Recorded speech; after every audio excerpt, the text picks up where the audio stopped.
খবর শুনছেন কলকাতা সংবাদ চ্যানেল থেকে। আমি অঙ্কিতা। আজ 12ই ডিসেম্বর শুক্রবার। জানাবো আজকের গুরুত্বপূর্ণ 13টি তাজা খবর। শুরুতেই হেডলাইন। এসআইআর নিয়ে প্রত্যাঘাতের হুঁশিয়ারি মুখ্যমন্ত্রীর। নাম কাটলে মেয়েরা সামনে লড়াই করবে, ছেলেরা পিছনে থাকবে। রামরাজ্য প্রতিষ্ঠা হবে। সল্টলেকে 4 বিঘায় রাম মন্দির। স্কুল হাসপাতালের ব্লুপ্রিন্টে উত্তেজনা ছড়ালো বিজেপি নেতা। মমতার সভায় চেন ছিনতাই। বক্তব্য চলাকালে গলার সোনা উধাও, কেঁদে ভেঙে পড়লেন মহিলা।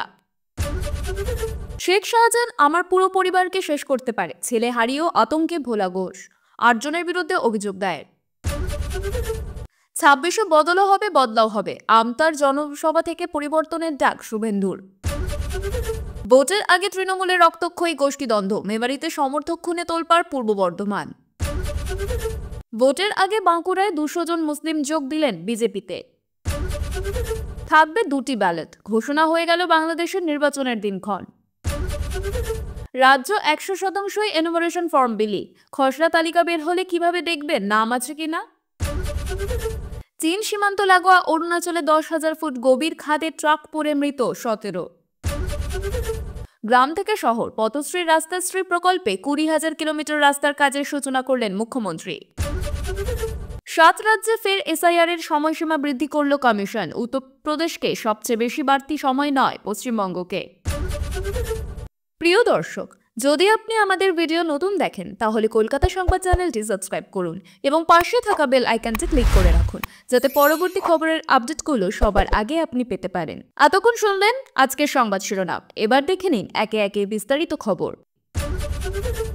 এসআইআর এর অছিলায় বাংলার 1.5 কোটি ভোটারের নাম কাটার চেষ্টা চলছে। সাম্প্রতিক সভাগুলিতে বারবার এই অভিযোগ তুলেছেন মুখ্যমন্ত্রী মমতা বন্দ্যোপাধ্যায়। কৃষ্ণনগরের সভা থেকেও সেই অভিযোগ আরও জোরালো করলেন তিনি। বিজেপি ও নির্বাচন কমিশন মিলেই এই ষড়যন্ত্র করছে বলে দাবি মুখ্যমন্ত্রীর। সভায় মমতা বলেন, ওরা বলছে তাড়িয়ে দেব, তাড়িয়ে দেখাও। তার প্রশ্ন, বিজেপি শাসিত আসামে কেন এসআইআর হয় না? বাংলায় এসআইআর এর নাম করে মহিলাদের অধিকার কাড়ার চেষ্টা চলছে বলেও অভিযোগ করেন তিনি। এরপরই জনতার উদ্দেশ্যে মুখ্যমন্ত্রী জানতে চান, যদি কারো নাম কাটা হয় তাহলে কি তারা প্রস্তুত? ভিড় থেকে সমবেত হ্যাঁ ধ্বনি ওঠে। মমতার বার্তা, মা বোনেরাই সামনে লড়বে, ছেলেরা থাকবে পিছনে। দেখে নেব শক্তি কার বেশি। এদিন নির্বাচন কমিশনের বিরুদ্ধেও কড়া আক্রমণ শানান মুখ্যমন্ত্রী। তার অভিযোগ, ভোট ঘোষণা না হলেও কমিশন জেলা প্রশাসনকে ভয় দেখাচ্ছে। মানুষকে বন্ডেড লেবার বানাতে চাইছো কেন? এত তাড়াহুড়ো কেন ভোটের জন্য? প্রশ্ন তুললেন তিনি। পাশাপাশি সাফ জানিয়ে দেন, আঘাত করলে প্রত্যাঘাত হবে। আহত বাঘ সবসময় ভয়ঙ্কর। বিজেপির আইটি সেলের বিরুদ্ধেও তোপ দাগেন মমতা। তার বক্তব্য, বিজেপি পরিকল্পনা করছে ডিজিটাল ভাবে নিজেদের মতো করে ভোটার লিস্ট বানানোর। বিহারে যা করেছো বাংলায় হবে না, এজেন্সি দিয়ে হলেও হবে না। কড়া সতর্কবার্তা মুখ্যমন্ত্রী। মমতার দাবি, নির্বাচন কমিশন ও কেন্দ্রের অতিরিক্ত হস্তক্ষেপ গণতন্ত্রের জন্য বিপজ্জনক। তার কথায়, সরকার নির্বাচন করে, মানুষ কমিশন নয়। সভা থেকে তার স্পষ্ট বার্তা, ভোটার তালিকা নিয়ে রাজনৈতিক খেলা বরদাস্ত করা হবে না, আর শেষ সিদ্ধান্ত নেবে বাংলার মানুষই। মুখ্যমন্ত্রীর জনসভায় এসে বিপাকে পড়লেন একাধিক মহিলা। খোয়া গেল সোনার চেন। সভা শেষে হাউ হাউ করে কেঁদে ফেললেন মহিলারা। তাদের অভিযোগের ভিত্তিতে সিসিটিভির ফুটেজে দেখে তদন্ত শুরু করছে কোতোয়ালি থানার পুলিশ। বৃহস্পতিবার নদিয়ার কৃষ্ণনগর গভর্নমেন্ট কলেজের মাঠে মুখ্যমন্ত্রীর জনসভা ছিল। প্রথমে তিনি পথশ্রী প্রকল্পের উদ্বোধন করেন, এরপর সরাসরি জনসভার মঞ্চে উপস্থিত হন। সেখানে প্রায় 1 ঘন্টার উপর বক্তব্য রাখেন তিনি। তারপরই দেখা যায় এই কাণ্ড। জনসভা শেষে যখন সকলেই বাড়ি ফিরে গিয়েছেন এবং সভা মঞ্চ প্রায় ফাঁকা, তখনই দেখা যায় বেশ কয়েকজন মহিলা হাউ হাউ করে কাঁদছেন। কান্নার কারণ জিজ্ঞাসা করতেই তারা জানান, তাদের গলার সোনার চেন ছিনতাই করে নিয়ে গেছে। একজন নয়, এরপর দেখা যায় পরপর 3 জন মহিলা একই অভিযোগ তোলেন। জানা যায় প্রত্যেকে তারা নদিয়ার করিমপুর ব্লকের থানার পাড়া থানা এলাকা থেকে এই কর্মসূচিতে এসেছিলেন। মমতা বন্দ্যোপাধ্যায়ের বক্তব্য শোনার সময়ই এমন ঘটনা ঘটেছে বলে অভিযোগ। এই নিয়েও শুরু হয়েছে রাজনৈতিক তরজা। বিজেপির দাবি, তৃণমূল চোরের দল, এই দলের সবাই চোর। তৃণমূলের দাবি, হাজার হাজার মানুষের মধ্যে এই ঘটনা ঘটলে কিছু করার থাকে না। তবে ঘটনা খুবই দুঃখজনক বলে মন্তব্য করেছেন তৃণমূল নেত্রী টিনা ভৌমিক সাহা। তিনি বলেন, আমরা চাই প্রশাসন তদন্ত করে যাতে সেই সোনার হারগুলি উদ্ধার করুক, যেগুলি যাতে ফেরত দেওয়া যায় সেই ব্যবস্থা করছে প্রশাসন। তদন্ত শুরু করেছে পুলিশ। বিধানসভা ভোটের আগে ফের তুঙ্গে উঠেছে ধর্মীয় রাজনীতি। সল্টলেক জুড়ে হঠাৎই দেখা গিয়েছে রাম মন্দির নির্মাণের পোস্টার ও হোর্ডিং। পোস্টারে দাবি, বিধাননগরে তৈরি হবে অযোধ্যার আদলে রাম মন্দির। সঙ্গে হবে স্কুল, হাসপাতাল, বৃদ্ধাশ্রম এবং নারী শিক্ষার প্রসারের উদ্যোগ। পোস্টারের নিচে রয়েছে বিজেপি নেতা ও প্রাক্তন মণ্ডল সভাপতি সঞ্জয় পয়রার নাম। তিনি জানান, রামনবমীর দিন অর্থাৎ আগামী 26শে মার্চ সকাল 10টায় হবে ভূমি পূজা ও শিলান্যাস। সল্টলেকের সিটি সেন্টার, করুণাময়ী সহ বিভিন্ন জায়গায় লাগানো হয়েছে পোস্টার, যেখানে রাম মন্দির নির্মাণের জন্য প্রতি মানুষের কাছে থেকে 1 টাকা দান সংগ্রহের আহ্বান জানানো হয়েছে। সঞ্জয় পয়রার কথায় উত্তরপ্রদেশের মন্দিরের আদলেই তৈরি হবে বিধাননগরের রাম মন্দির। তবে জমির অবস্থান তিনি গোপন রেখেছেন, কারণ তার দাবি আগাম জানলে বাধা সৃষ্টি হতে পারে। তিনি আরও জানান, প্রায় 4 বিঘা জমির উপরই এই প্রকল্প গড়ে তোলার পরিকল্পনা রয়েছে। অনেকে জমি, নির্মাণ সামগ্রী ও মূর্তি দেওয়ার জন্য আগ্রহ দেখিয়েছেন বলেও দাবি তার। পোস্টারগুলিকে ঘিরে তেতে উঠেছে রাজনৈতিক পরিবেশ। মন্দির, মসজিদ, গীতাপাঠ, কোরআনকে কেন্দ্র করে ধর্মযুদ্ধের অভিযোগ ফের মাথাচাড়া দিয়ে উঠেছে। তবু সঞ্জয় পয়রার দাবি, রামরাজ্য প্রতিষ্ঠাই লক্ষ্য, বিধাননগরেই হবে রামের মন্দির। এই ঘোষণার পর সল্টলেকের রাস্তায় স্পষ্ট ধর্মীয় ইস্যু নিয়ে শুরু হয়ে গিয়েছে ভোট পূর্ব রাজনৈতিক উত্তাপ। দিন যত এগোচ্ছে ততই ঘনাচ্ছে নাজাত কাণ্ডের রহস্য।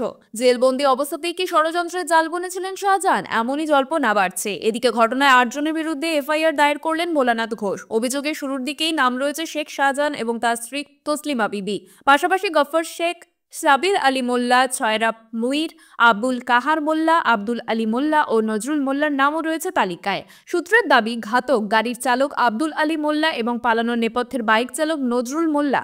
পুলিশ জানিয়েছে, খুন ও খুনের চেষ্টার ধারাতেই মামলা রুজু হয়েছে। অভিযোগপত্রে ভোলানাথ লিখেছেন, প্রথমে স্ত্রীকে পরিকল্পনার কথা জানান শাহজাহান, এরপর তার ঘনিষ্ঠদের নিয়ে তৈরি হয় সম্পূর্ণ ষড়যন্ত্র। তিনি আরও জানান, দীর্ঘদিন পলাতক থাকার পর 2024 সালের 1 এপ্রিল তিনি বাড়ি ফেরেন। সেই সময় থেকেই শাহজাহানের নির্দেশে চলতে থাকে ধারাবাহিক চক্রান্ত। খুনের পরিকল্পনাও হয় বলেই দাবি। খুনের চেষ্টা ছাড়াও অপরাধমূলক ষড়যন্ত্র ও পরিকল্পনার একাধিক ধারায় এফআইআর দায়ের হয়েছে। এখন তদন্তে নেমে পুলিশ খতিয়ে দেখছে সব দিক, কাজে লাগানো হচ্ছে বিভিন্ন সূত্র। শেষ পর্যন্ত রহস্য কোন দিকে মোড় নেয় সেদিকেই তাকিয়ে তদন্তকারীরা।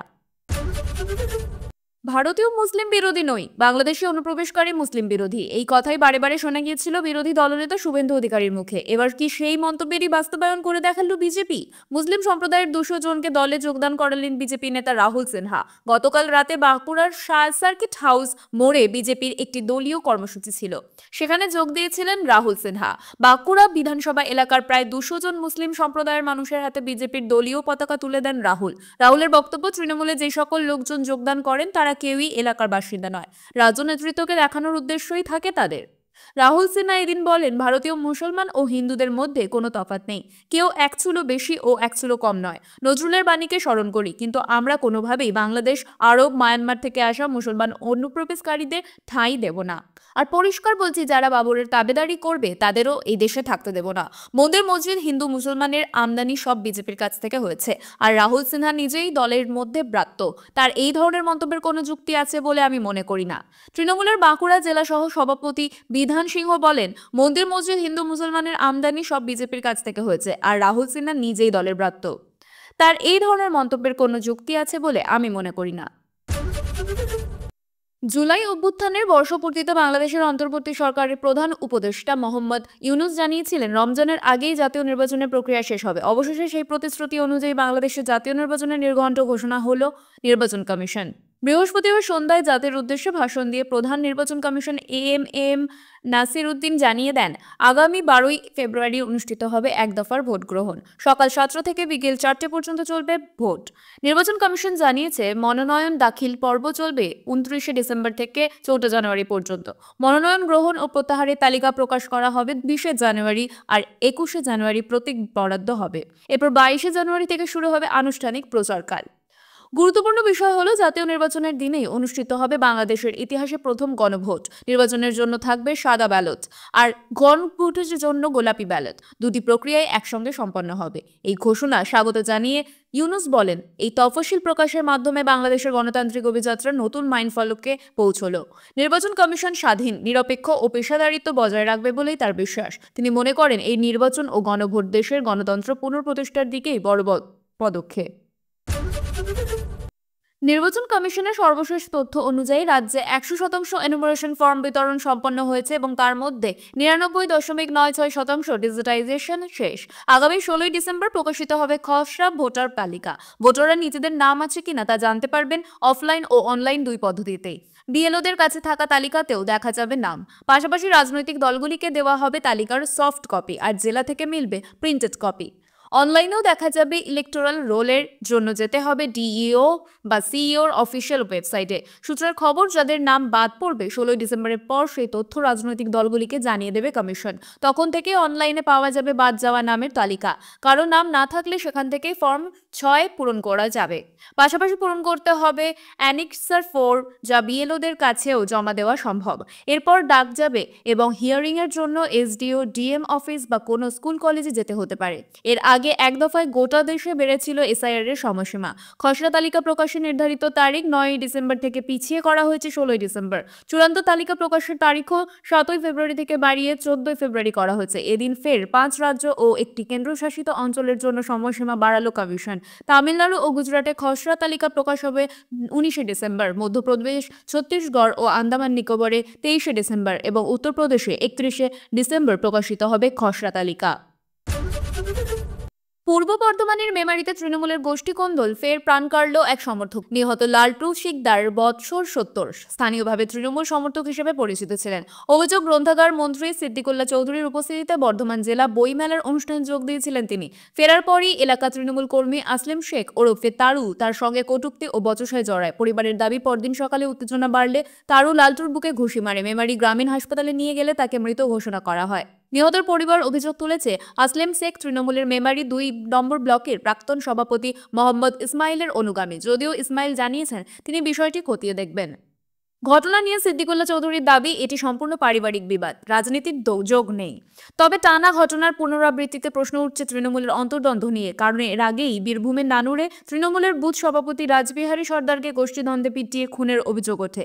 এলাকা দখলকে কেন্দ্র করে দুপক্ষের সংঘর্ষে উত্তেজনা ছড়ায় ও রডের আঘাতে গুরুতর জখম হলে হাসপাতালেই তার মৃত্যু হয়। একদিকে পূর্ব বর্ধমান, অন্যদিকে বীরভূম, দুই জায়গাতেই তৃণমূলের আভ্যন্তরীণ কোন্দল এখন রাজনৈতিক মহলে নতুন করে উদ্বেগ বাড়াচ্ছে। অরুণাচল প্রদেশের ভারত-চীন সীমান্ত লাগোয়া একটি সড়কে খাদে ট্রাক পড়ে অন্তত 17 জন শ্রমিকের মৃত্যু হয়েছে। স্থানীয় সূত্রে জানা গিয়েছে ট্রাকে 21 জন ছিলেন। সকলেরই মৃত্যুর আশঙ্কা করা হচ্ছে। বৃহস্পতিবার দুপুরে অঞ্জর ডেপুটি কমিশনার জানান 17 জনের মৃত্যু হয়েছে। খাদটি এতটাই গভীর যে বাকিদেরও বাঁচার আশা ক্ষীণ। জানা গিয়েছে দুর্ঘটনাটি ঘটে গত সোমবার, কিন্তু জানাজানি হয় মারাত্মকভাবে জখম এক ট্রাক যাত্রী কোনো রকমের সদর শহরে এসে খবর দেওয়ায়। তার মুখ থেকে এই ভয়ানক দুর্ঘটনার কথা জানা যায়। ছাগলগাঁও সীমান্ত সড়ক এলাকায় আন্তর্জাতিক সীমান্তের 45 কিলোমিটার দূরে প্রায় 10,000 ফুট উচ্চতা থেকে ট্রাকটি পড়ে যায়। প্রশাসন সূত্রে জানা গিয়েছে, অসমের তিনসুকিয়া থেকে দিনমজুরদের নিয়ে ট্রাকটি যাচ্ছিল। খবর পাওয়ার পর উদ্ধারকারীরা যেখানে রওনা দেয়, এ পর্যন্ত 17 জনের দেহ উদ্ধার করা হয়েছে। পুলিশ একটি মোকদ্দমা দায়ের করে তদন্ত শুরু করেছে। ভোটের আগে রাজ্যের সড়ক পরিকাঠামোয় আরও জোর দিচ্ছে রাজ্য সরকার। তারই অঙ্গ হিসেবে পূর্ব ঘোষণা অনুযায়ী বৃহস্পতিবার নদিয়ার কৃষ্ণনগর থেকে রিমোট টিপে পদশ্রী ও রাস্তাশ্রী প্রকল্পের চতুর্থ পর্বে প্রায় 20,000 কিলোমিটার রাস্তার কাজের সূচনা করলেন মুখ্যমন্ত্রী মমতা বন্দ্যোপাধ্যায়। একই সঙ্গে মঞ্চে রাখা ইট, বালি, সিমেন্ট দিয়ে প্রতীকী হিসেবে প্রকল্পের কাজও শুরু করেন তিনি। মুখ্যমন্ত্রীর সঙ্গে সরাসরি সভায় উপস্থিত রয়েছেন রাজ্যের মুখ্য সচিব এবং পঞ্চায়েত সচিবও। অনুষ্ঠানে ছিলেন কৃষ্ণনগরের সাংসদ মহুয়া মৈত্র, রাজ্যের মন্ত্রী তথা কৃষ্ণনগর দক্ষিণ বিধানসভার বিধায়ক উজ্জ্বল বিশ্বাসও। অনুষ্ঠান মঞ্চ থেকে সড়ক নির্মাণের একটি ভিডিও প্রকাশ করা হয়। প্রশাসন সূত্রে খবর, পথশ্রী ও রাস্তাশ্রী প্রকল্পের চতুর্থ পর্বে প্রায় 20,000 কিলোমিটার রাস্তার মধ্যে সবচেয়ে বড় অংশ পঞ্চায়েত দপ্তরের আওতায়। 9,114টি রাস্তা, মোট 15,011 কিলোমিটার, যার অনুমানিত ব্যয় 6,987 কোটি টাকা। সূত্রের খবর, মুখ্যমন্ত্রী রিমোট টেপার মুহূর্ত থেকে এই বিশাল পরিমাণ রাস্তার কাজ শুরু হয়ে গেল। শহরাঞ্চলে অর্থাৎ কেএমডির অধীনে তৈরি হবে 11,365টি রাস্তা, দূরত্ব 5,019 কিলোমিটার। ব্যয় ধরা হয়েছে 1,500 কোটি টাকা। এই কাজ শুরু হবে জানুয়ারি থেকে। দুই মিলিয়ে পথশ্রী রাস্তাশ্রীর এই পর্বে নতুন রাস্তার সংখ্যা 20,479টি। মোট দূরত্ব 20,030 কিলোমিটার। খরচ 21,987 কোটি টাকা, যা রাজ্যের অন্যতম বড় পরিকাঠামো প্রকল্প। আজকের খবর এখানেই শেষ করছি। ভিডিওটি ভালো লেগে থাকলে লাইক দিন, চ্যানেলটি সাবস্ক্রাইব করুন এবং পাশে থাকা বেল আইকনটি চাপুন, যাতে পরবর্তী খবরের আপডেটগুলো সবার আগে আপনি পেতে পারেন। পরবর্তী ভিডিওতে আবার দেখা হবে। ধন্যবাদ।